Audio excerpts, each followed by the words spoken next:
Hello friends, हमारे घर पर छोटी सी गुड़िया का आगमन हुआ है। तो हम सब ने रखा था नहावन का प्रोग्राम, जिसके बाद सुआ हट जाता है एंड शुद्धिकरण हो जाता है। उसमें महाराज जी आते हैं, पूजा करवाते हैं। ये देखिए, ये मेरी देवरानी है, इसकी गोद में गुड़िया है और ये गुड़िया के पापा हैं। पीछे जो बैठी हैं वो गुड़िया की बुआ है। बहुत ही सुंदर लगता है। छोटे छोटे प्रोग्राम जब घर में होते रहते हैं तो एक गेट टुगेदर भी हो जाता है। पीछे बैठी जो लेडीज़ थी वो गीत गा रही थी, प्रोग्राम चल रहा था। ये दोनों मेरी चाचे सास हैं जो किचन में कुछ काम देख रही थी। यही होता है ना कि घर में सब मिलकर कोई कुछ काम करता है, कोई कुछ देखता है और हंसी मजाक के साथ में इसी तरीके से प्रोग्राम हो जाते हैं। ये मेरी बुआ सास हैं जो गुड़िया की और गुड़िया की मम्मी की आरती कर रही थी।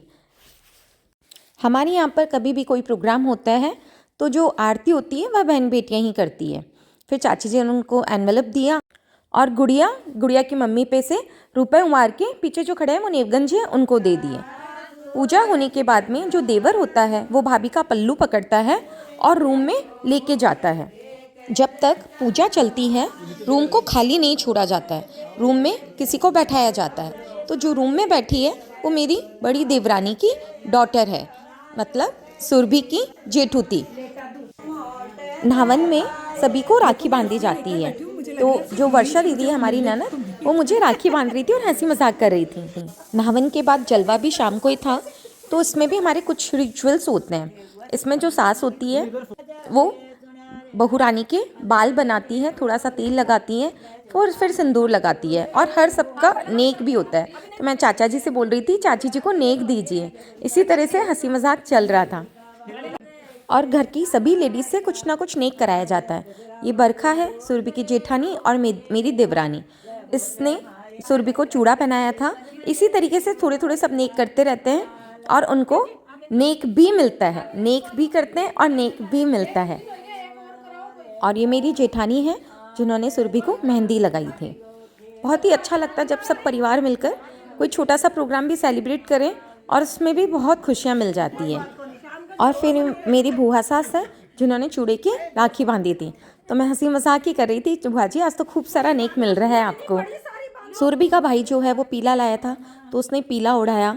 ऐसे छोटे छोटे रिचुअल्स चलते रहते हैं। फिर जो काव्या थी हमारी बच्ची, उसने सांठे लगाए, सांठे की पूजा की।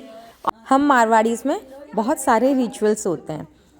नहावन था बट बहुत सारा कुछ ना कुछ होता है। चूड़ा पहनाना, मेहंदी लगाना, चूड़े की राखी बांधना और उसके बाद में जाके जब जलवा होती है तो रसोई में पूजा करते हैं। तो ये हमारी नेवगंज जी थे जो सुरभि को बता रहे थे कि किस तरह से पूजा करनी है। यह पूजा रसोई में की जाती है। रसोई में पूजा होने के बाद में गुड़िया और गुड़िया के मम्मी पापा भगवान को प्रणाम किए। रूम में मेरे छोटे देवर जी बैठे थे जिनको चाची जी ने नेक दिया और हम सब हंसी मजाक कर रहे थे कि बस अब आप ही की बारी है, देवरानी ले आइए। ये मेरी काके सास ने बहुत ही प्यारा सा गुड़िया को गिफ्ट दिया, जिसमें बहुत ही सुंदर सी म्यूज़िक बज रहा था। वो मेरी सबसे छोटी काके सास है, वो गीत वगैरह और सभी में बहुत ही होशियार है। तो वो बहुत ही मस्ती वाले गीत गा रहे थे और सबको बहुत ही मज़े आ रहे थे। ये कन्नी मेरे बालों में खर्ची, ये कन्नी मेरे लाल के खर्चा, सिंगट्टा ले ये इतने मज़ेदार गीत गा रहे थे ना, आप देखिए सबके फेस पर कितनी हंसी है। बहुत मज़ा आ रहा था इनके गीत सुन सुन। कैसे लग रहा था बस ये गाते जाएं, हम सुनते जाएं और मज़े करते जाएं। बहुत ही मज़ा आ रहा था। और कोई भी प्रोग्राम हो, जब तक डांस नहीं हो तो प्रोग्राम ही अधूरा है। फिर सबने थोड़ा थोड़ा डांस किया, सबने मज़े किए, खूब सारी बातें की, खूब सारी पिक्चर्स क्लिक करवाई और बहुत मज़ा आया। ऐसे भी जब सारी फैमिली एक जगह हो तो अपने आप ही खुशियाँ दुगनी हो जाती है। आप बताइएगा आपको हमारा प्रोग्राम कैसा लगा। Thank you.